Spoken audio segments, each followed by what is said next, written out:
¿Cómo están? Bienvenidos a MBA, Más Vida Animal Contacto Cuántico, y hoy tenemos el gusto, el placer de recibir nuevamente a Francisco Azorín, quien es profesor de Física y Química, investigador del fenómeno paranormal, especializado en el fenómeno Ouija, presidente del Centro de Investigaciones Metafísicas de Alicante, miembro de la Junta Directiva de la Sociedad Española de Investigaciones Parapsicológicas. ¿Cómo estás, Francisco? Bienvenido. Hola, ¿qué tal, Patricia? Pues un honor, como siempre, estar aquí en tu programa y también un saludo muy grande a todas esas personas que nos siguen, como siempre intentando enseñar y aprender, porque Así ya es, hemos quedado muchas veces tú y yo que enseñando, aprendemos. Y es así lo es. más bonito que hay en el mundo. Y tú eres un excelente profesor, muy especializado en estos temas que tienen que ver con lo paranormal. Así que vamos a aprovechar mucho esta entrevista como las anteriores. Muy bien, claro. Bueno, por algo llevo 40 y tantos años, por no decirte 50, al pie del cañón. Porque esto es un hobby, es una forma de vida, es una forma de entender por qué estamos en este plano dimensional, en el plano de la materia, y la verdad es que estamos en un sitio muy propicio, es como un trampolín que tenemos para proyectarnos a los otros planos de existencia, o sea, a la otra vida, que luego seguiremos. Exactamente. Y hoy vamos a hablar sobre un fenómeno muy particular que tiene que ver con las teleplastias. ¿Qué son, Francisco, las teleplastias? Pues mira, las teleplastias son imágenes que se forman en una superficie, hay muchísima superficie donde se pueden formar. Por ejemplo, yo he investigado mucho las casas abandonadas. Las casas antiguas las solían construir con un tipo de mortero, digámoslo así, que estaba formado por cal, arena y agua. Este mortero se llama argamasa. Entonces, esta superficie, cuando se moja, resulta que adquiere un cierto grado de plasticidad, digámoslo así. La argamasa, cuando ya estaba seca, cuando ese yeso, cuando esa arena, cuando ese agua se secaba, pues naturalmente era una superficie sólida, robusta y fuerte. Pero cuando se humedecía, entonces en la cara superficial, digámoslo así, en la cara superficial, se formaba una peliculilla blanda. Toda esa solidez que tenía antes, cuando esa pared adquiría un cierto grado de humedad, pues entonces se volvía un poquito plástica, ¿no? Como blanda, por así decirlo. Y sobre esa pequeña película se formaban imágenes. Cuando la imagen, ya lo hablaremos un poquito durante todo este programa, cuando esa imagen tiene simetría, por ejemplo, si es la cara de una mujer, ahora que te estoy viendo a ti, si tiene simetría esa imagen, que o sea que vemos los dos ojos, la nariz, la boca, una oreja o un oído el otro, el pelo y los colores apropiados, entonces pasa de ser, o sea, ya no es pareidolia, que ahora también diremos lo que es una pareidolia, y le llamamos nosotros teleplastia. O sea que una teleplastia simplemente es una imagen perfectamente reconocida por nosotros. Puede ser pues la imagen de una persona, de un hombre, de una mujer, de un gato, de un animal o un paisaje bonito, puede ser todo eso, que se plasma sobre una superficie que aunque en un principio sea sólida, fuera sólida, robusta, si tiene un cierto grado de humedad, vemos que adquiere una cierta plasticidad, como si fuera plastilina. Entonces no sabemos por qué mecanismo ahí se forman imágenes, imágenes que perfectamente las reconocemos como un paisaje bonito, un gato, un perro, un ratón, etcétera, etcétera. A ese fenómeno tan particular le llamamos teleplastias. Claro, y para aclarar, esto no es como un rollar, que cada uno ve, es una especie de mancha y cada uno ve la imagen que le parece, según su interpretación psicológica. Las imágenes, como estamos mostrando ahora en este momento, son realmente como dibujadas, ¿verdad? Claro, claro. Hay varias hipótesis de trabajo de cómo se forma. Luego hablaremos un poquito de las hipótesis de trabajo, pero claro, son imágenes que quedan fuera del azar.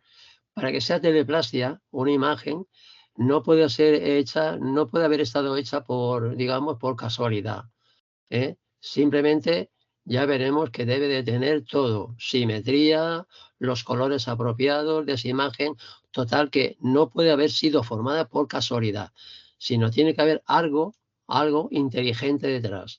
Tiene que haber una inteligencia detrás, como ahora veremos. Hay teleplastias que nunca pueden ser fruto de azar. Cuando son fruto del azar, ya lo decimos ahora, le llamamos pareidolias. ¿Qué es una pareidolia? Una pareidolia es una cuestión psíquica, una cuestión nuestra psicológica, que sobre una superficie o incluso en el cielo, por las nubes, yo puedo ver que una nube ha adoptado forma de borreguito, por ejemplo. Sí, sí. Pero claro, luego viene el viento, porque las nubes son zarandeadas por el aire, por el viento, y ese caballito o ese borreguito desaparece enseguida. Y a lo mejor se forma, pues, ¿qué te voy a decir yo? Una mesa, una silla, o se forma otra imagen que yo intento reconocer y digo, mira, pues ahora ya no es una ovejita, ya no es una cabrita, ahora resulta que es una mesa, ahora parece que sea un caballito, ahora, esos son pareidolias, no tienen realidad. Simplemente que nosotros hacemos un esfuerzo por asociar lo que estamos viendo con algo conocido. Eso es una pareidolia. Pero vamos a ver qué Perdón, hay. Francisco, te interrumpo un minuto. Sí, ¿Pasaría lo mismo en cuanto a las imágenes que se forman en las rocas montañosas? Que muchas veces las personas les ponen nombre a los lugares por las imágenes que hay en las rocas, como que se forman en forma natural. Por ejemplo, la sí. cara de un indio. Pues te quiero decir que si esa imagen tiene simetría, si reúne todos los parámetros que nosotros necesitamos para llamarle teleplastia, pues se le puede llamar teleplastia, porque es Claro. algo que no ha sido fruto del azar. Todo aquello que no sea fruto de la casualidad, del azar. Las teleplastias se caracterizan también porque duran mucho tiempo. Una nube, por ejemplo, o en el fondo de una sartén, por ejemplo, de una olla que estamos guisando, o encima de una barbacoa, de una parrilla, que asamos carne y tal y cual, pues a veces los aceites, las grasas de las carnes, del chorizo, de la morcilla que estamos ahí, pues dejan un residuo y a veces se forman imágenes ahí, en una sartén o en una parrilla, en una barbacoa. Se forman imágenes, pero poco tiempo. Duran poco tiempo. Por eso te quiero decir que para que sea teleplastia tiene que reunir una serie de requisitos. La teleplastia en un principio se va formando, fíjate si es bonito, o sea, nacen, se van formando, llega un momento de su máximo esplendor, como la de Belme de la Moraleda, que habrás oído hablar de ella, también investigada por nosotros, como la que también pasó ahí en Vera, en el pueblecito este de Almería. Y luego tienen la característica de que con el tiempo se pueden ir transformando un poquito, pueden ir cambiando el semblante de la cara o puede variar alguna cosa, pero se caracterizan porque duran bastante tiempo. Hay algunas teleplastias que pueden durar años, hasta que llega un momento que eso sí, se van difuminando poco a poco hasta que desaparecen. Por eso digo yo que está muy claro la diferencia que existe entre una pareidolia, que ha sido fruto del azar, y una teleplastia. La teleplastia tiene que reunir unos requisitos muy importantes, Claro, la ¿sabes? diferencia básica es que la pareidolia es efímera prácticamente, Exactamente. en una duración de tiempo muy corta. En cambio, la teleplastia puede durar muchos Dura, años dura mucho tiempo. o décadas quizás. Ahora veremos que las teleplastias en cualquier lado, tanto sobre argamasa como en madera, como en chapa de hierro oxidado, como la de vera en un cristal, también se puede formar. O incluso en una estantería, que ahora vamos a ver una que se formó en una estantería totalmente nueva, simplemente porque la habían arreglado, una estantería, pues resulta que a los pocos días se empezó a formar una cara entre hombre y animal. ¿Pero por qué pasó? ¿Por qué se formó esa teleplastia? Porque al barnizar esa estantería, lo vamos a ver ahora sobre las de madera, la madera adquirió un cierto grado de humedad y de plasticidad, un cierto grado de plasticidad. La superficie, no toda la madera, solamente es un fenómeno superficial. Esa superficie se vuelve blandita y no sabemos qué inteligencias, qué inteligencias pueden actuar ahí. Pero el caso que hay algo inteligente,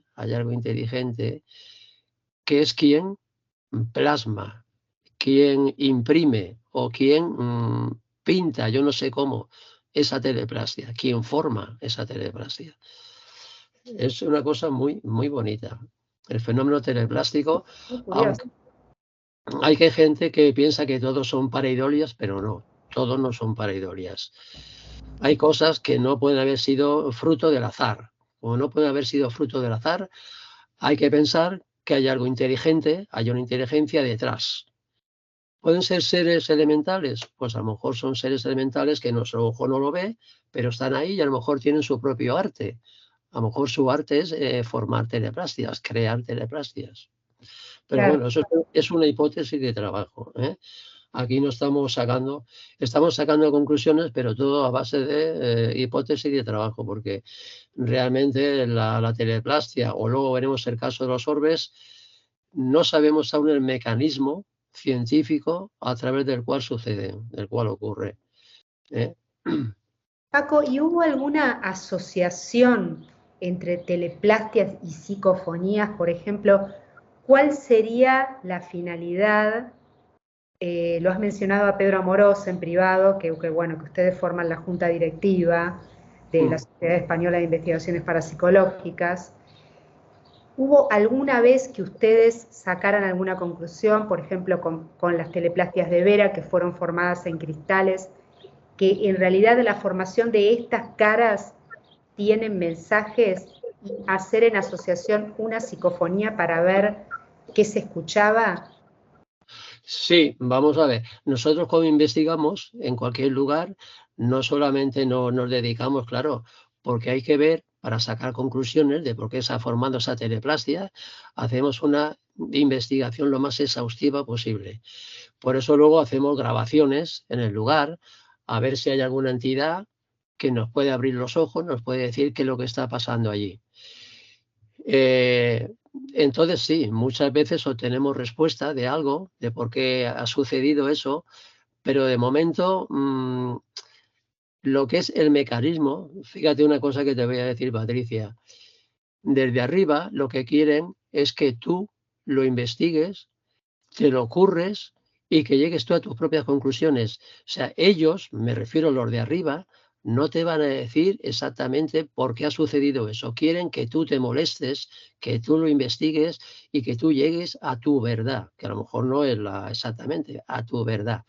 Entonces sí, en esas grabaciones psicofónicas, en esa casa, obtuvimos varias voces psicofónicas, sobre todo la de un niño, esa de soy de Dios, creo recordar que era soy de Dios, y otras cuantas que hacían referencia a otros planos de existencia.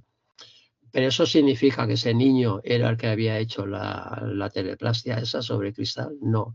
Simplemente salen voces que vienen de otros planos de existencia, pero esto lo dejo muy claro, que no creamos que los del más allá, los de otros planos, te van a decir cómo se forma una teleplastia, cómo se forma una voz psicofónica, por qué los orbes muchas veces en el interior hay cosas bonitas. Eso no tenemos que currar nosotros, Patricia. No, lo tenemos que currar nosotros. No te van a decir la verdad, eso creo que lo hemos comentado tú y yo muchas veces, la verdad nunca te la van a servir en un plato, como si estuviéramos en un restaurante. Para La nada. verdad, moléstate tú. Sí, sí, sí. Yo no sé si te he hablado una vez de que en una sesión de Ouija, una entidad nos dijo que buscáramos un libro que se llama El Señor mi Dios. No sé si alguna vez hemos hablado aquí en tu programa de esto. No, no, no. Era como pues un sacerdote que había pues, dicho muchísimas misas aquí, no solamente en Alicante, sino también por toda la provincia, ¿no? La habían destinado en varios pueblos y nos dijo que él había escrito un libro muy bonito que se llama El Señor mi Dios, que lo buscáramos. Pues mira que le preguntábamos luego en otras veces que salió dónde estaba el libro y siempre nos decía, molestaros vosotros, molestaros vosotros.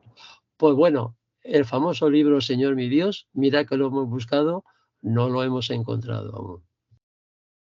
Se ve que es un libro muy antiguo, pues claro, esta entidad sacerdote que se hacía llamar Chano, pues claro, no sabemos exactamente en qué siglo vivió. A lo mejor será un libro muy antiguo que es posible que esté o en algún convento, en algún monasterio o en alguna biblioteca particular. Pero claro, eso es muy difícil de encontrar. Por eso te digo yo, te he puesto este ejemplo para que veas que las entidades de arriba lo que quieren es que tú te molestes, Sí. ellos no van a hacer el trabajo por ti. Eso está claro. No van a hacer el trabajo por ti. Lo tienes que hacer tú. Esto es así. Es tal Esto cual. es así. ¿Nos Así. puedes comentar, Paco, como para que la gente entienda de qué estamos hablando, qué fue lo que pasó en Vera en comparación a las caras de Belmes? Fue un fenómeno bastante parecido, porque fíjate, de la noche a la mañana, creo que fue en el año 1997, quiero recordar, y o sea que hace ya bastante tiempo. Fue un fenómeno bastante parecido porque allí cerca de ese pueblo nos dijeron que había habido antes un terremoto y luego también encontramos una similitud con Belme de la Moraleda, un antiguo osario, o sea, un cementerio que había habido en las proximidades. Entonces, ¿esto qué significa? Pues bueno, esa similitud con Belme de la Moraleda sí que nos intrigó porque podíamos pensar que esas teleplastias de alguna forma podían estar relacionadas con ese osario, o sea, con ese cementerio que había cerquita de allí. Tú sabes que en Belmez de la Moraleda también había un cementerio en las proximidades y en un principio sospechamos que a lo mejor podría estar vinculado las teleplastias que surgían con la gente enterrada allí. Luego, en fin, han pasado varias cosas, han habido otras hipótesis de trabajo y tal. Incluso allí en Vera, en Almería, dijeron que una de las teleplazas que salió sobre ese cristal se parecía mucho a un guardia civil de allí que había sido muy malo Sí, y todo esto, pero claro, que una teleplastia es muy difícil hacer comparativas entre una teleplastia y un ser humano que haya vivido. A veces esas comparativas no son del todo científicas, no son del todo concluyentes, ¿no? Pero sí, fue un fenómeno, lo mejor que podemos decir del caso este de Vera que me estás preguntando, que fue un fenómeno que lo identificamos, fue una cosa muy, muy similar con Belmez de la Moraleda. Tú sabes que lo que ocurre y lo que sigue ocurriendo en Belmez, no solamente en la casa de, de María Gómez Cámara, sino en muchísimas casas de Belmez de la Moraleda, que eso quizá nos ha dicho mucho, en muchísimas casas en Belmez de la Moraleda siguen saliendo teleplastias en las paredes de las casas. ¿Por qué? Pues porque es un lugar muy húmedo. Allí hay muchas corrientes de agua subterránea, Belmez de la Moraleda. Entonces, justamente la humedad es un factor esencial, fundamental, imprescindible para que se formen teleplastias. Es lo que le da plasticidad a las superficies. Si no hay humedad, si no hay agua, no hay plasticidad. En una superficie muy rígida, muy sólida, es imposible que se forme ninguna teleplastia.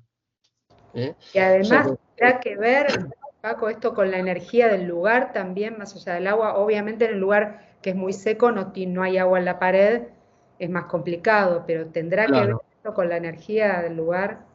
la energía, cuando hay corrientes telúricas, cuando, de acuerdo, pero a lo mejor esos factores son menos esenciales que el de la humedad, el del agua. El del agua es imprescindible para que esa superficie pueda tener plasticidad, se pueda volver blanda y sobre esa superficie es justamente cuando se empieza a formar el fenómeno teleplástico. Si no hay humedad, no hay teleplastia, eso te lo puedo asegurar. Perfecto. ¿Y qué son las microteleplastias naturales? La teleplastia, mira, todos los fenómenos que ocurren son naturales. Yo tengo un librito que lo titulamos el otro autor y yo, Teleplastias y microteleplastias naturales. Todas las teleplastias son naturales, vamos a ver. Con naturales significa que se han formado en nuestra naturaleza, en nuestro plano material. Nuestro plano material. O sea, si una teleplastia fuera artificial sería falsa, porque a alguien artificialmente la había creado. Claro. Todas las teleplastias son naturales. El librito que escribimos, el otro investigador, Germiniano González y yo, le llamamos así, teleplastias y microteleplastias naturales, indicando que se forman en la naturaleza. Por ejemplo, las casas abandonadas. En las casas abandonadas, ¿por qué se forman muchas teleplastias? Pues porque como no hay tejas ya, las casas están prácticamente al aire libre, entra el agua de lluvia, entra el aire, el sol. Todos estos fenómenos hacen falta para que una teleplastia se pueda formar. Es muy raro en una casa nueva que siempre la estamos limpiando y tal y cual, que se forme ninguna teleplastia. ¿Por qué? Porque las casas nuestras lo que queremos es que estén secas, que no tengan humedad. La gente cuando vive en una casa lo que pretende es que no haya humedad, ¿no es eso? Entonces, solamente yo conozco el caso este que te he dicho antes, de una estantería que estaba en una casa habitada, claro. Pero ¿por qué se formó sobre esa estantería la teleplastia? Que luego veremos. Pues se formó porque la habían lijado y le habían dado una capa de barniz para que pareciera nueva. Claro, al darle esa capa de barniz, y yo no sé si antes le habían dado pintura o le habían dado eh, alguna otra sustancia, esa humedad que se formó en la estantería, esa humedad hizo que la superficie de la madera, la superficie, adquiriera ese grado de plasticidad mínimo que necesita. Y sobre esa superficie blanda, en poco tiempo se formó esta teleplastia. O sea que en las casas habitadas es mucho más complejo, mucho más difícil que se forme ninguna teleplastia, porque no hay humedad. La gente lo que quiere es que su casa esté seca, esté limpia, que no tenga filtraciones de agua. Y entonces ahí es mucho más difícil que se forme una teleplastia. Como mismo en el caso de Vera, que se formaron sobre cristales. Claro, Y pero ahí sería, el dueño de la vamos, casa estaba como muy yo no, asustado yo porque no, veía que eran rostros. yo no estuve allí, pero la conclusión a la que se puede llegar sería la siguiente. Un cristal totalmente sólido, ahí seco, es muy difícil que se pueda formar una teleplastia. Para mí, que esa cara, esas teleplastias, le echaron en un principio ese cristal, quizá, eso es una hipótesis de trabajo mía, más que nada, alguna sustancia para limpiar el cristal, alguna sustancia que por lo visto reblandeció el cristal, o sea, solamente la superficie por unos instantes. Hay productos químicos que atacan el cristal también. Un producto limpiador puede atacar el cristal si no es el apropiado. Yo no sé qué tipo de producto limpiador le echaría. Pero entonces, en esa micro superficie que se pudiera formar ahí, por unos instantes, reblandecido ese cristal, se formó esa teleplastia. Y luego, ¿qué pasó? Que cuando se secó, el cristal adquirió de nuevo su solidez y la teleplastia esa va a ser muy difícil que se borre nunca, porque está en la parte interna del cristal, ya se ha quedado en la parte interna. O sea que para mí eso ocurre, el mismo fenómeno, Patricia, que a veces ocurre en las losetas que tenemos en el suelo o en las paredes, en las losetas, cuando se están haciendo, como la parte de arriba es coloreada, que a veces le echan distintos pigmentos para colorearlo, y están, en un principio, están blandos, cuando esa masa está blanda, hasta que se seque, esa loseta, hasta que se seque, ahí se forman muchas cosas raras. Yo no sé si tú has visto en alguna loseta tuya de tu piso algún rostro, algún paisaje extraño, alguna carita, alguna cosa, pero a verlas, como dicen, haylas. Ahora veremos otra teleplastia que se formó sobre una loseta.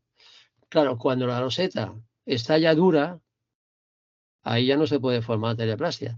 Pero en el momento que la están haciendo, que la masa está blanda, en el momento que la dejan que se vaya secando poco a poco, en ese momento puede actuar alguna fuerza desconocida, puede actuar algo inteligente que no sabemos, no conocemos qué puede ser y formar una carita, un paisaje, algo raro. Muchísima gente ha visto en losetas del pavimento, en el pavimento ha visto cosas raras. Yo en el instituto donde daba clase últimamente, en el Instituto Aigón de Alicante, pues resulta que en una de las escaleras que subían a las aulas, en una de las escaleras se había formado la carita de un perrito perfecto. Perfecto, la carita de un perrito, perfecto. Por eso te digo yo que la conclusión a la que llegamos que cualquier superficie es válida para que se forme una teleplasia, siempre que tenga un cierto grado de plasticidad. ¿Qué tal si pasamos ya a ver las teleplastias sobre argamasa? Voy a hacerte una pregunta más. Sí, ¿Y sí, por qué, en referencia a las microteleplastias naturales, se pueden llegar a formar en los árboles también? Ha visto gente. sí, sí, sí. Ten en cuenta que los árboles, sobre todo en los nudos, yo tengo una teoría que en los árboles, en los vegetales, le llamo la teoría de los nudos. La teoría de los nudos es porque justamente en un nudo suelen formarse teleplastias. Cuando tú cortas una rama de un árbol, claro, la savia impregna ese nudo, la savia del árbol, y reblandece todo el tronco. Reblandece todo el tronco. Entonces, la teoría de los nudos que yo tengo es que sobre una rama que ha sido cortada, un trozo, o un hachazo que le hayan podido dar a un árbol, o el aire que haya arrancado una rama de cuajo, ahí sufre mucho el árbol, pero por ahí sale la savia y son lugares muy propicios para que en los árboles también se formen las teleplastias. Y es muy curioso que en los árboles ya secos tienen muchas teleplastias. ¿Por qué? Porque se han cortado ramas que cuando eso estaba fresco, ahí se ha formado una teleplastia y al secarse, esa teleplastia perdura. Perdura, está ahí y es muy difícil que se vaya porque eso ya se ha endurecido y una vez que se ha endurecido, esa fotografía, ese retrato, esa teleplastia dura y se queda ahí. Por eso en los árboles también es un foco, es un lugar muy, muy propicio para encontrar teleplastias. En los árboles, tanto en los que tienen vida como en los pobres que ya están secos. Porque el momento que tenían vida, ya te digo yo que había muchas grietas de los árboles por donde la savia fluía y esos lugares se han reblandecido. Hay que planteárselo así. Toda superficie capaz de reblandecerse por algo, ahí es una superficie propicia para formarse teleplastias. Si no hay humedad, si no hay reblandecimiento de esa superficie, es muy, pero que muy difícil que se pueda formar ninguna teleplastia. Por lo menos yo no conozco que sobre una superficie rígida se haya formado, a no ser el caso de la loseta o del árbol, que cuando estaba esa loseta formándose, cuando la masa estaba tierna y aún tenía humedad, mucha humedad, ese es el momento donde se puede formar el fenómeno teleplástico. Eso es así. Está clarísimo. ¿Y qué es un orbe fotográfico? Pues un orbe fotográfico, eso es distinto, aunque tienen cierta similitud con las teleplastias, pero los orbes es cuando se forman en las fotografías que nosotros hacemos. El orbe, nosotros vemos en una fotografía cualquiera nuestra, vemos que es un círculo luminoso, un círculo que a veces son como un círculo perfecto luminoso, que nosotros decimos, bueno, ¿cómo se ha formado eso ahí? Si yo cuando he hecho la foto, pues la persona o lo que yo quería fotografiar estaba perfecta, no hay nada. Pero lo importante no es eso, porque ahora hablaremos de los orbes, que los orbes se pueden formar simplemente porque ha pasado un mosquitillo y el flash.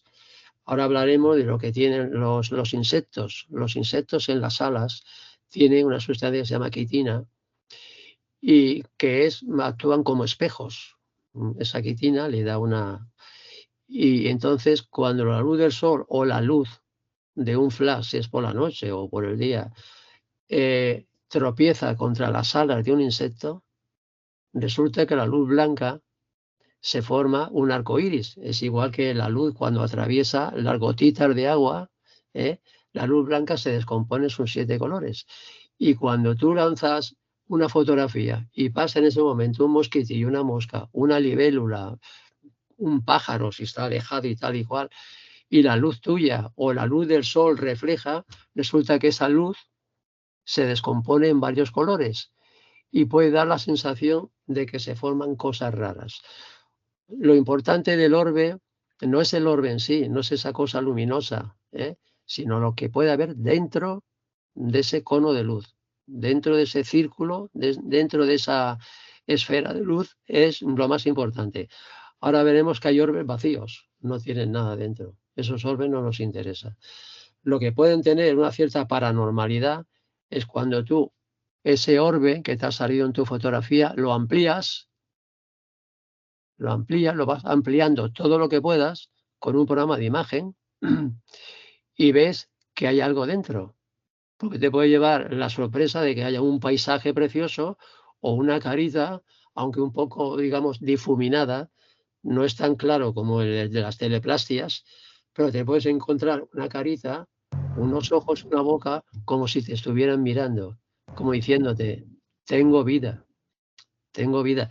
Lo más importante de los orbes y de lo que hay dentro es cuando tenemos un rostro humano, una figura humana o algo, y tú lo ves y dices, sí, parece que este hombre o este viejecito o esta mujer me está mirando como diciendo, yo tengo vida.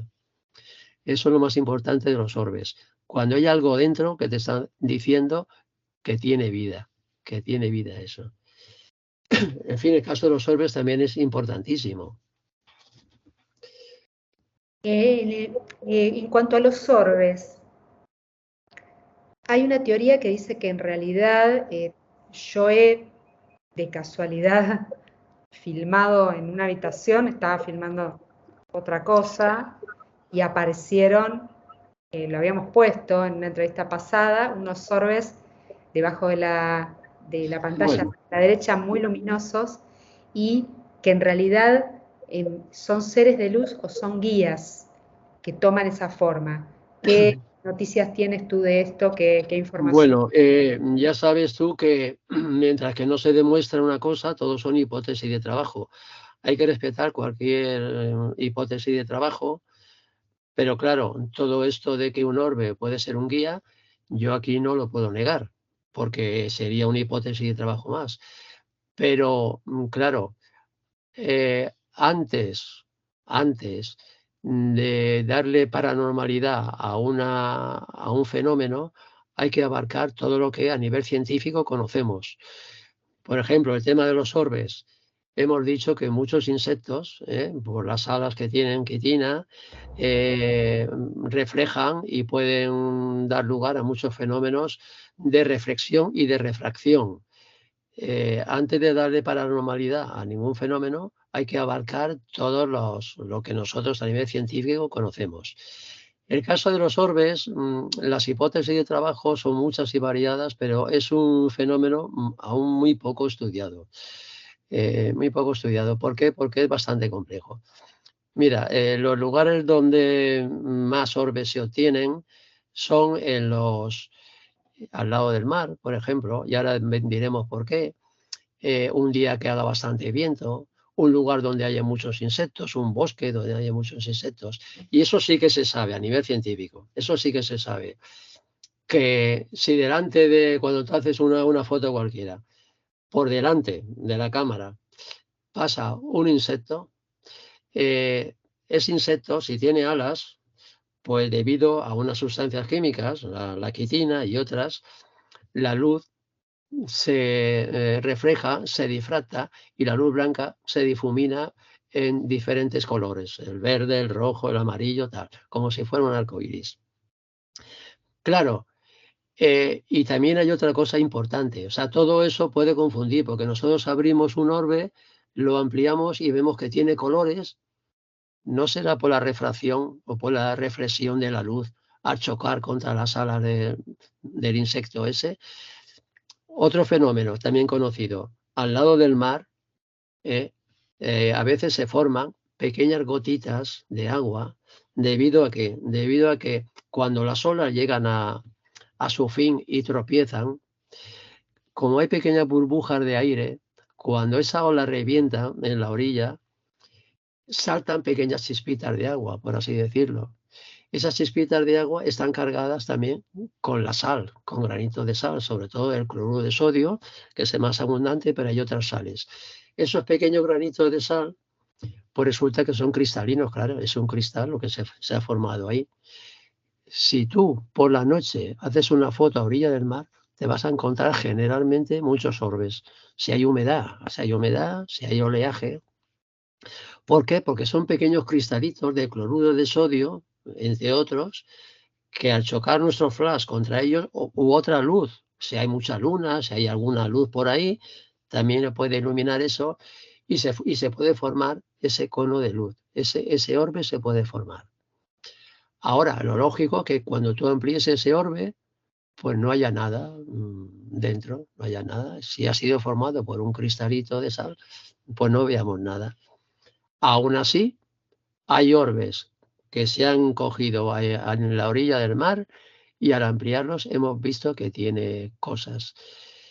Yo más que guías y todo eso, yo diría que lo que sí que es posible, y es otra hipótesis más de trabajo, que cuando la luz del flash u otra luz ilumina esas gotitas de sal, esas, esos pequeños corpúsculos que son diminutos, no se pueden ver a simple vista, ¿no? Es posible que a lo mejor abramos una puerta dimensional, eso ya sería una hipótesis de trabajo paranormal, Claro. que se abra una puerta dimensional o una ventana dimensional y veamos cosas que ya no pertenecen a nuestro plano, sino que pertenecen a otro plano. Claro, si alguien ve un rostro de angelical y tal y cual, pues entonces estaríamos en la hipótesis que tú dices, que podríamos fotografiar a un guía o algún ser. Pero en fin, todo, Patricia, todo queda como hipótesis de trabajo. Yo no le quito la razón a nadie, ni tampoco se la doy. Lo que sí que digo es que antes de decir que algo es paranormal, hay que tener mucho cuidado. Hay que ir eliminando todas las hipótesis científicas de las que disponemos. Y últimamente, cuando no encontramos ninguna justificación científica, es cuando podemos dar el salto a la paranormalidad. Pero no directamente vemos algo en un orbe, en el interior de un orbe, y a decir que hay un montón de guías ahí que nos están mirando y tal. Yo tampoco diría eso. Diría simplemente, como los orbes que vamos a ver después, que hay rostros, hay caritas que nos miran, mm, pueden ser, pueden ser que pertenezcan a otros planos dimensionales o que pertenezcan al nuestro material y que no los conozcamos. Por ejemplo, tenemos el caso de los elementales. Hay gente que dice que ha visto a los seres elementales. Y ahora pondremos aquí una teleplastia sobre argamasa, que veremos un grupito de hombres diminutos que salen todos ellos. En fin, te quiero decir que hay muchas hipótesis de trabajo, Patricia. Lo que quiero dejar claro aquí en este vídeo es que no podemos dar el salto directamente. Hay que descartar, en primer lugar, todas las hipótesis conocidas científicas que conocemos. Y cuando ya hayamos abarcado todas y hayamos ido rechazando todas las hipótesis científicas, entonces podemos dar el salto a lo paranormal. Lo paranormal ya sería que estamos captando cosas de otros planos de existencia, que hemos conseguido captar, pues eso, la imagen de un guía, de una virgencita, de un tal, del cual, eso ya sería paranormal, pero en un grado muy elevado, claro, porque captar la imagen de un guía no es tan fácil, no es tan fácil. No, no es fácil y a mí misma me ha pasado de estar en lugares con un nivel energético muy particular, como por ejemplo ciudades intraterrenas, Erx y Sidris, y en comparación, cuando voy a ver las filmaciones, que las hice en general sin ningún afán de ver nada, sencillamente como para decir, bueno, lo tengo como un recuerdo, lo saco, cuando voy a ver en el post la filmación, veo algo que aparece en una forma que es espeluznante la velocidad, que apenas se ve, cuando voy captando en la filmación, la voy haciendo cuadro por cuadro, veo que en las dos filmaciones que tengo, tanto de la ciudad intraterrena de Arx como la de Sidris, son seres de luz que tienen como una forma triangular y aparecen como que se cruzan, no son orbes porque no son circulares, eh, y no sabemos qué son. Y tú lo has dicho, no sabemos qué son, Hasta no ahora, sabemos qué son. tú puedes darle Las tu velocidades y apenas hipótesis se de ve. trabajo. Impresionante. Tú puedes decir para ti que son guías o son entidades espirituales, pero a lo mejor otro científico te diría que son, pues, simplemente, digamos, aberraciones lumínicas o reflexiones, No, refracciones extrañas. Te digo lo que te diría quizá un científico. no porque no lo filmé una sola vez, lo filmé varias veces. Sí, pero si Y yo la ya característica te es digo que hay que que respetar la todas cámara las... agrando la imagen y se ve la misma forma. Sí, yo no te digo que no.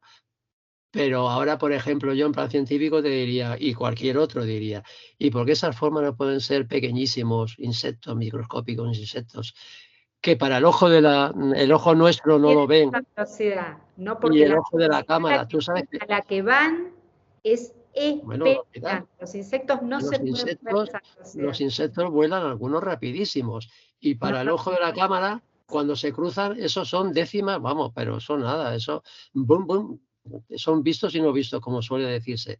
Por eso te digo yo que antes de dar el paso a la paranormalidad, hay que haber rechazado toda la normalidad, todo lo científico. Y yo te digo que en el aire, en suspensión, además de multitud de basurilla, de pequeñas partículas, de contaminación, lo que llamamos contaminación, hay multitud de pequeñísimos insectos que nuestro ojo no los ve. Yo ahora estoy seguro que en la habitación nuestra y en la tuya hay pequeñísimos insectos microscópicos que tú no los ves. Pero a lo mejor haces una foto y ves que una cosa pasa rapidísimamente y a lo mejor es un pequeñísimo insecto.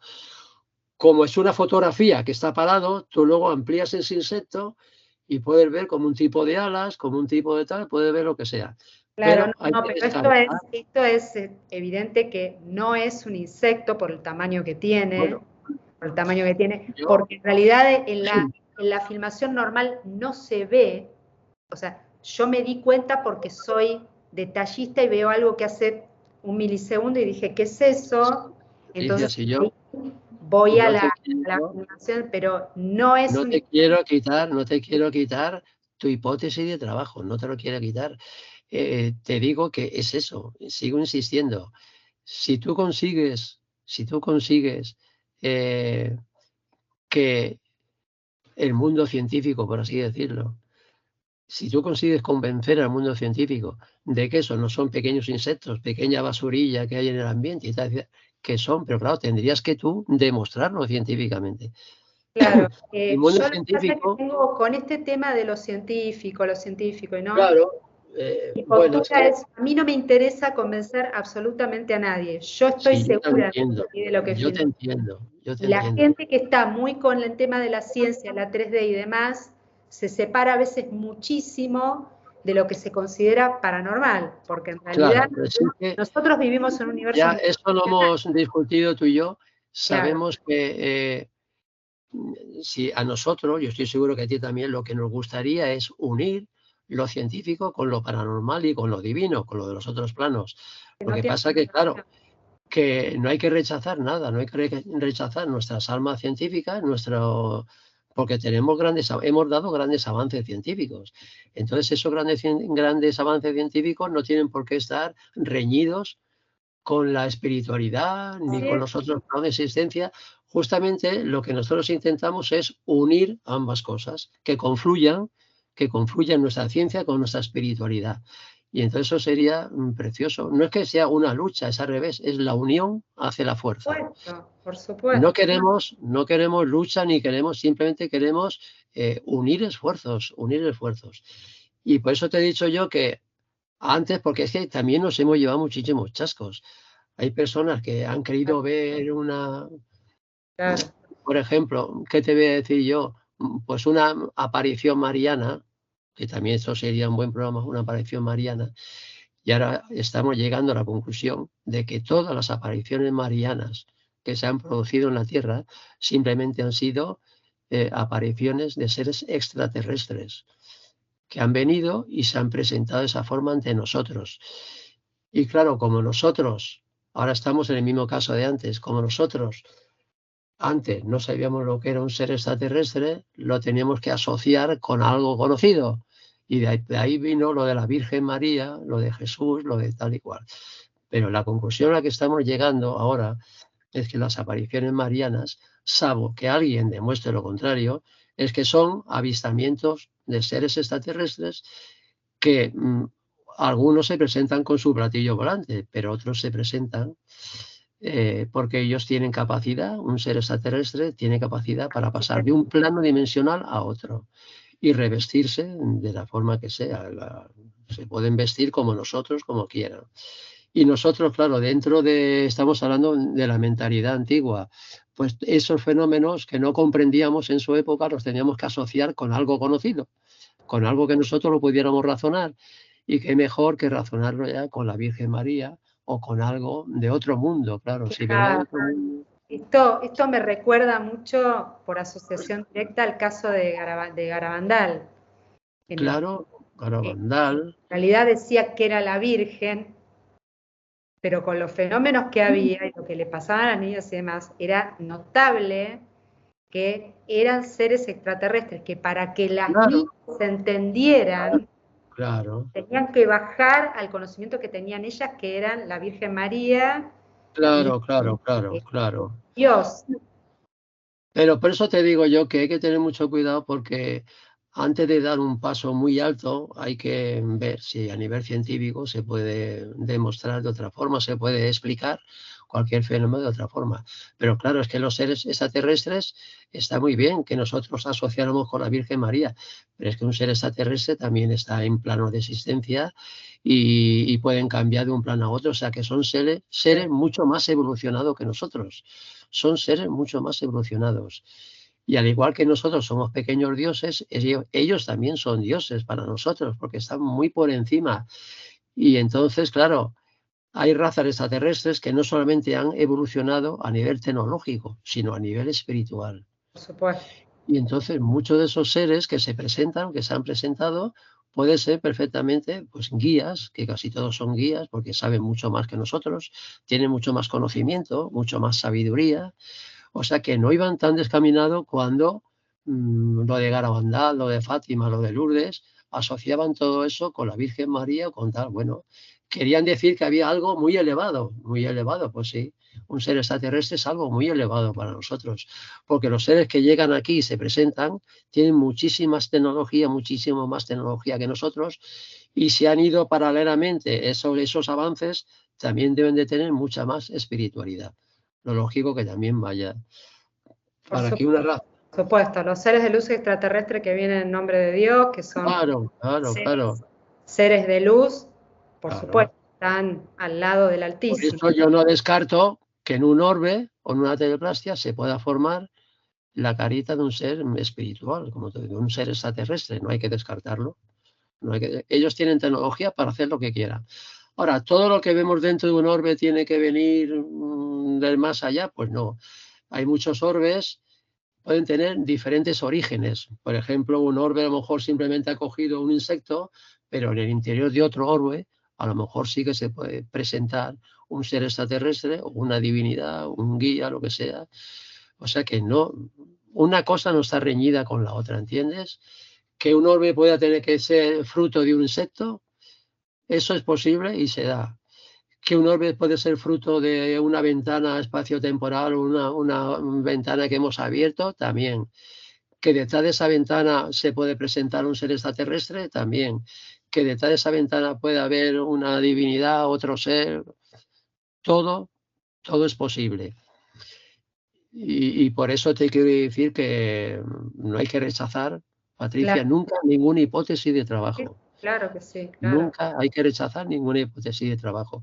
Nunca hay que decir, como mucha gente, mira, ese está loco. Pues no que dice que no, no, No, porque a lo claro, mejor ese que está diciendo que está loco es un contactado como una casa, con una evidencia y con una espiritualidad grandísima que puede conectar con otros seres de otros planos y puede atraer y puede hacer que en un momento se presente aquí.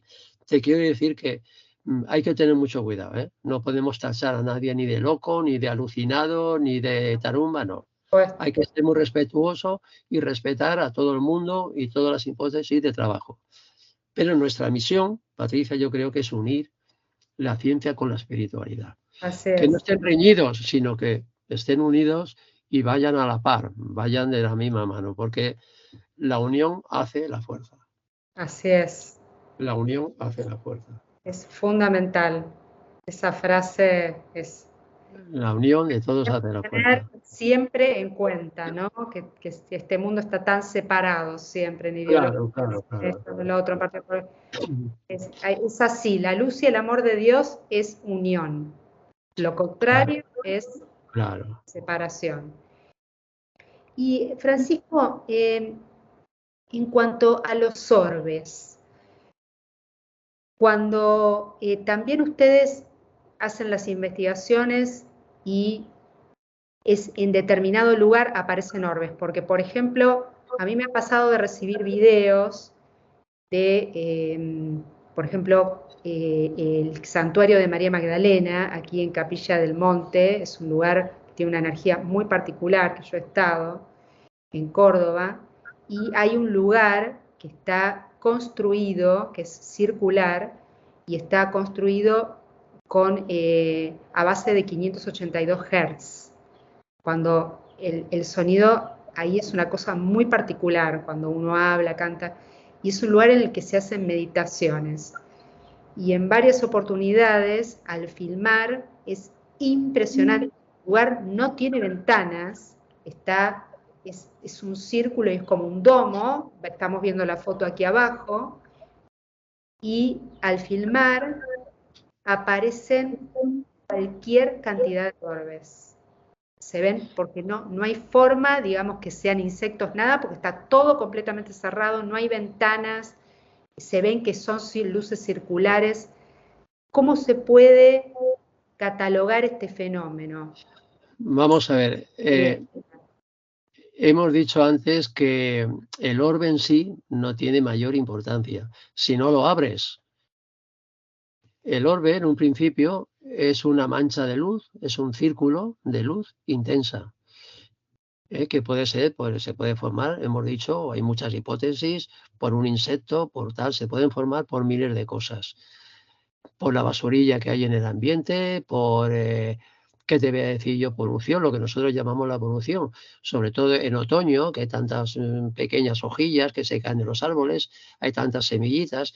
El orbe se puede formar de muchas formas, pero el orbe en sí, si tú me presentas aquí una afirmación o una foto con miles de orbes, yo te digo, Patricia, muy bien, pero si no me has abierto ninguno, si no has ampliado ninguno, yo no sé lo que hay dentro, porque todos esos sobres podían estar vacíos, podían simplemente fenómenos, ¿cómo te voy a decir yo? Pues, simplemente reflexiones de cosas que hay, porque a veces cuando tú haces una foto, la luz del flash o simplemente otros tipos de luces pueden reflejar en la pared, hay superficie, hay espejos o hay paredes que son bastantes con pintura satinada y puede rebotar la luz.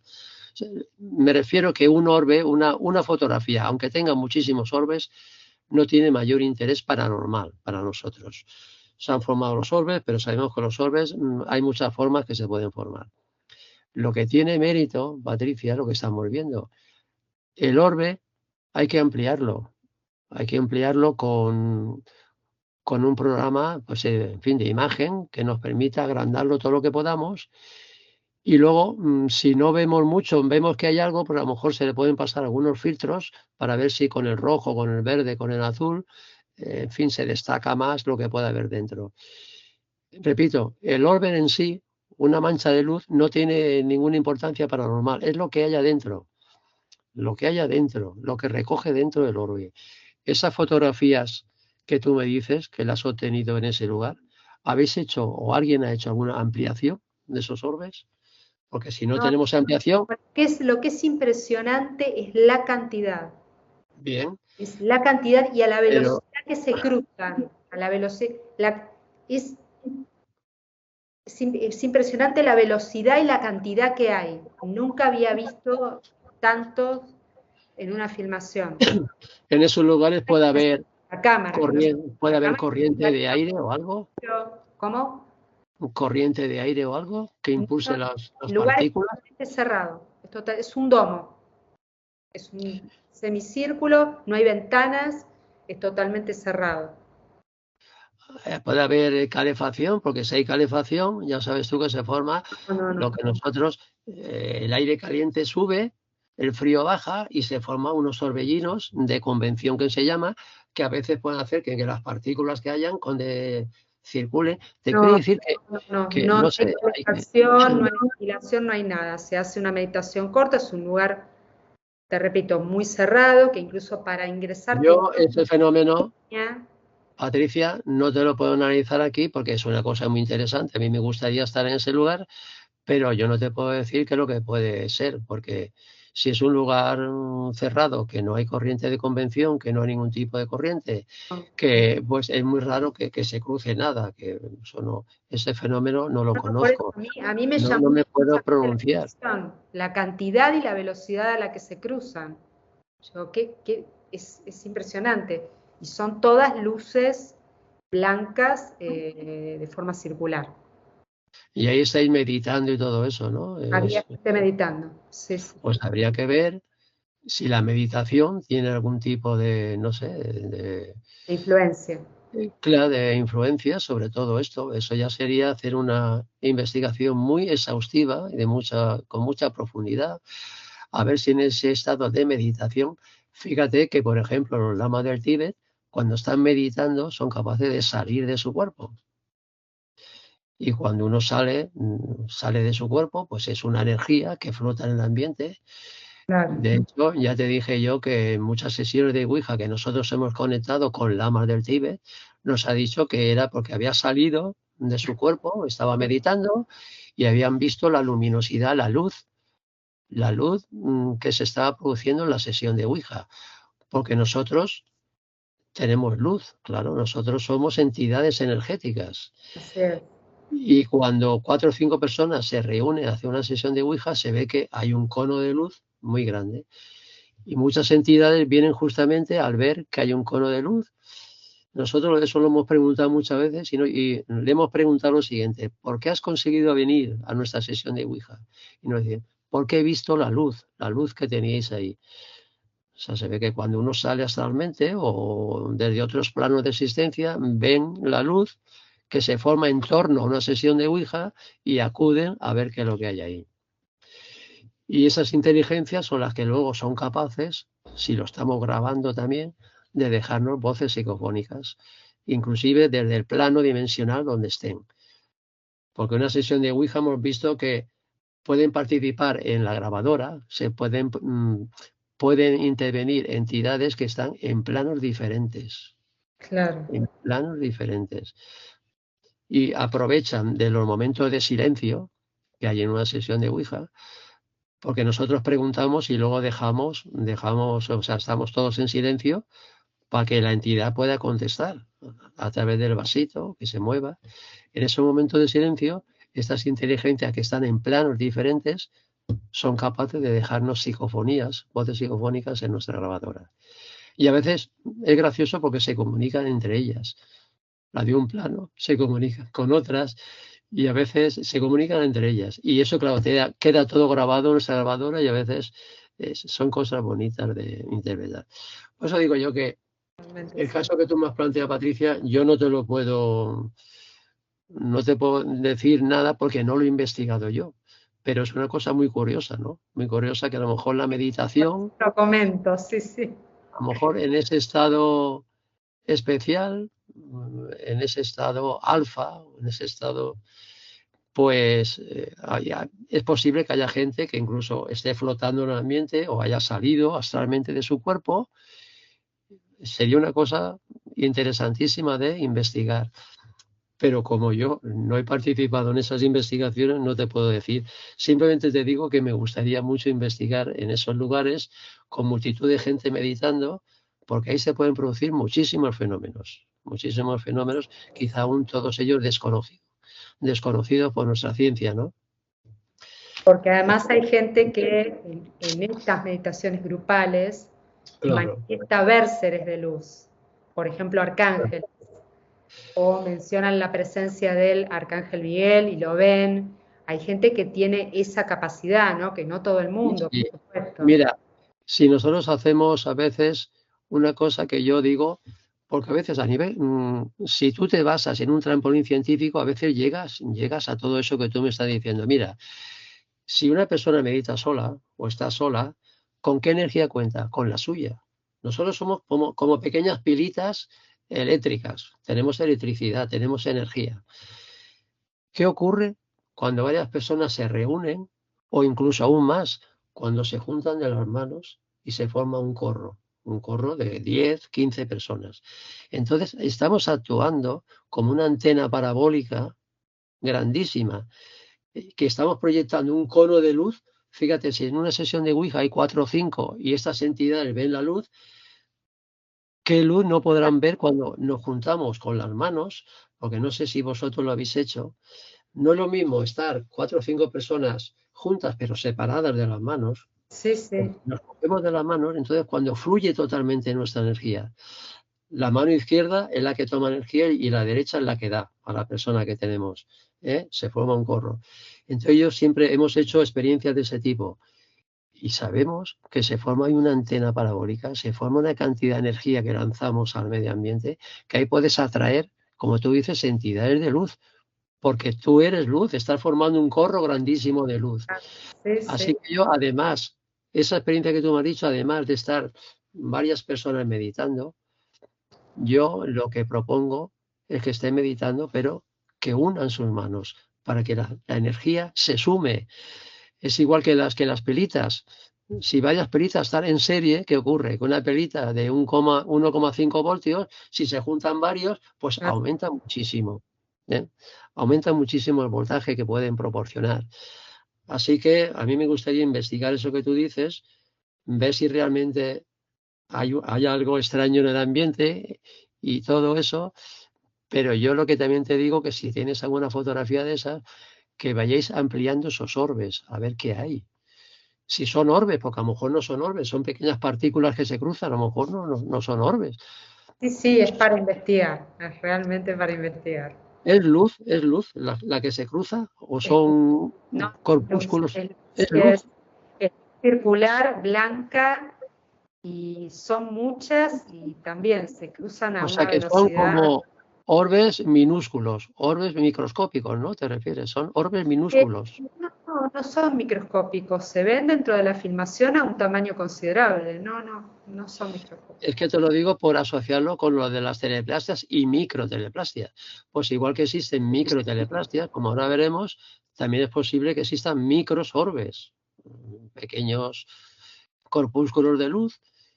Que sean microsorbes no significa que no sean orbes. Claro, Hay que ampliarlos más, pero claro, o por sea que todo supuesto. es muy interesante, todo es muy interesante eso. Entonces, Francisco, las hipótesis de trabajo en cuanto a las teleplastias y los orbes, ¿cuáles serían?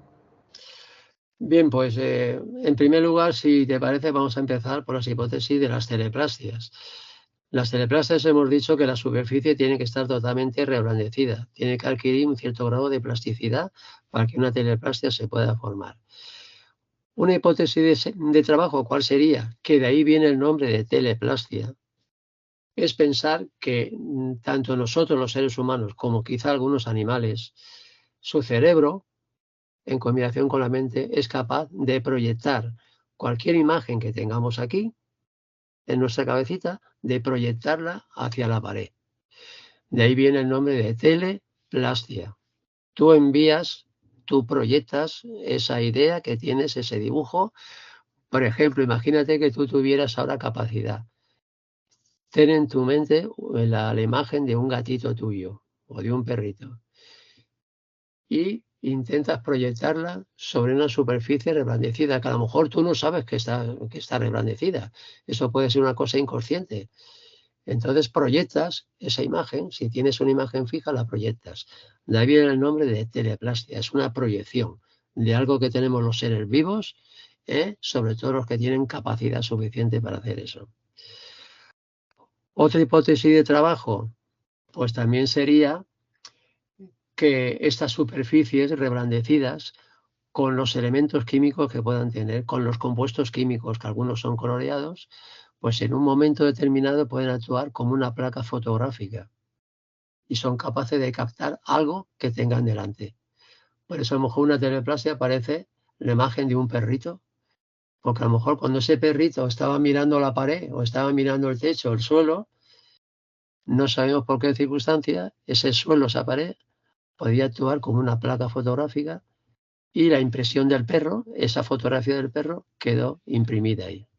O sea que lo de la placa fotográfica también es posible. Más ideas, no sé en todas, porque a lo mejor el origen de las teleplastia no es único, puede ser varios. Hay algunas teleplastias, y algunas las tienes tú, te las he enviado, que podían ser incluso seres elementales.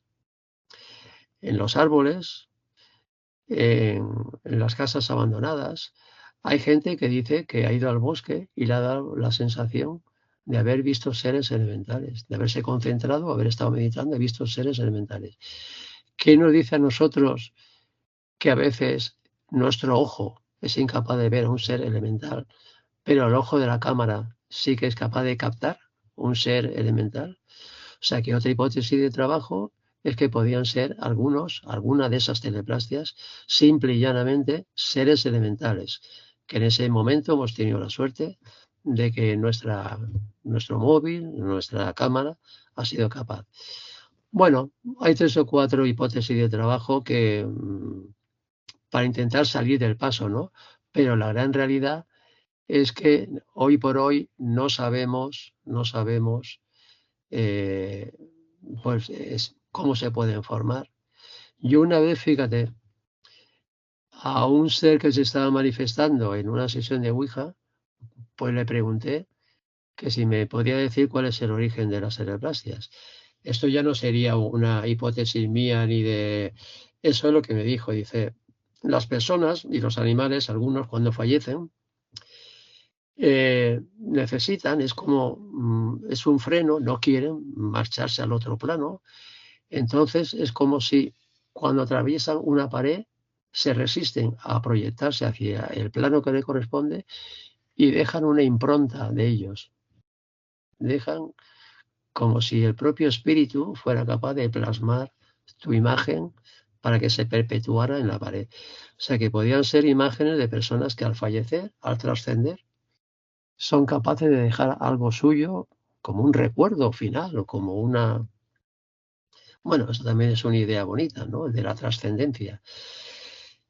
Y en el caso de los orbes, Patricia, pues es más complejo las hipótesis de trabajo. Hemos dicho que si es una fotografía con un flash, el flash, al incidir sobre algo, un insecto o lo que sea, podría ser esa luminosidad, ese destello, podría ser suficiente para abrir una ventana, una puerta dimensional. Y que nosotros en ese momento pudiéramos ver en la fotografía algo que no pertenece a nuestro plano, sino que pertenece a otro plano dimensional. Serían esas caritas que nos están mirando como si alguien se asomara a esa ventana, a esa puerta dimensional y, y quisiera ver qué es lo que hay ahí. Y otra hipótesis mucho más mundana, mucho más científica, lo que estamos hablando aquí, de que muchos de los órbiles, al agrandarlos, pues simplemente vemos una refracción, una reflexión de la luz debido a el impacto de la luz sobre las alas de los insectos y parece que vemos formas dentro, hay colores, porque la luz blanca al pasar por la quitina de las alas actúa como cristalitos, como espejos, y claro, la luz se difracta, la luz se descompone en esos 7 colores. Pero eso sería pues una teoría científica, ¿no? De cómo se puede formar un orbe por dentro. Cuando se agranda se ven distintos colores, como si fueran distintas formas, pero que no serían más que las alas del propio insecto.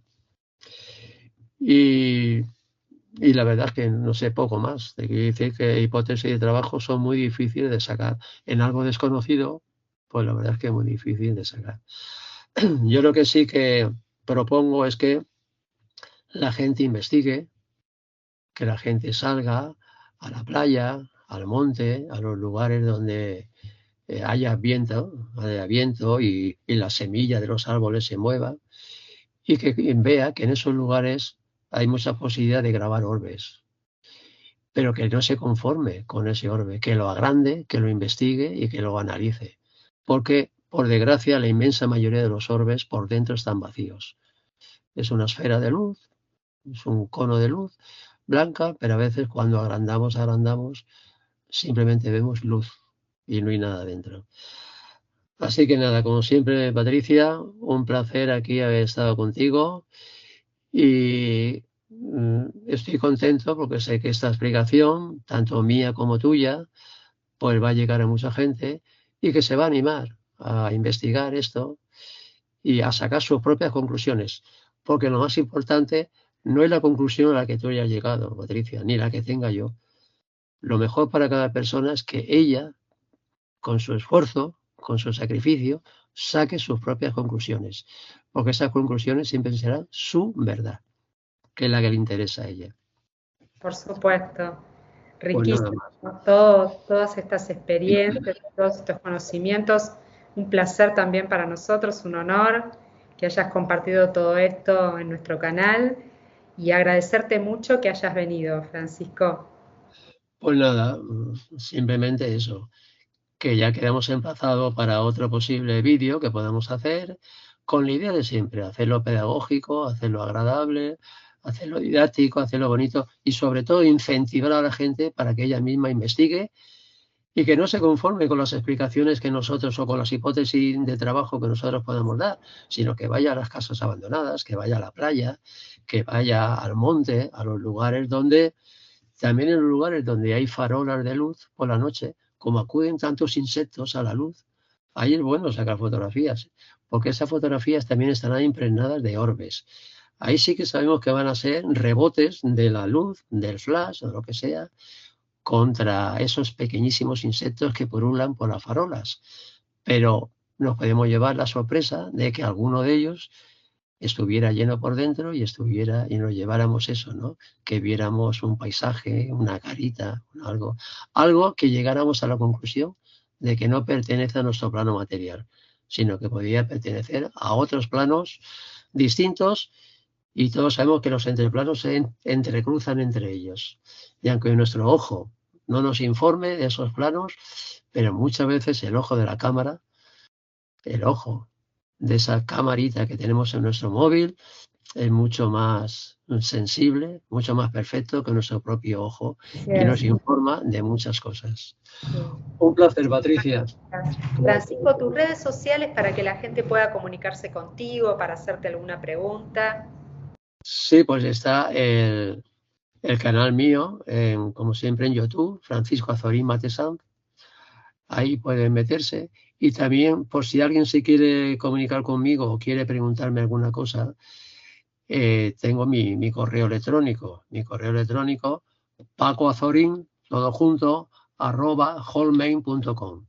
pacoazorín, @holmain.com. Aquí lo De estamos sacando. de esa forma se pueden comunicar conmigo. Y si alguien te hace a ti alguna pregunta interesante o algo, ¿eh? Tú luego, si haces el favor, me la pasas a mí Por y yo supuesto, con todo gusto puedo contestar. por supuesto. Pues Muchísimas nada, gracias, Paco. Nos veremos en un próximo video. Gracias por así quedamos. venir. Gracias a ti.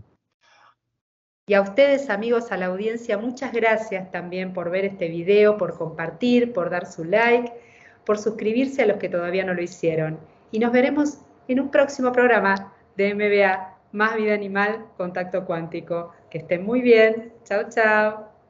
Hasta luego. Adiós. Adiós.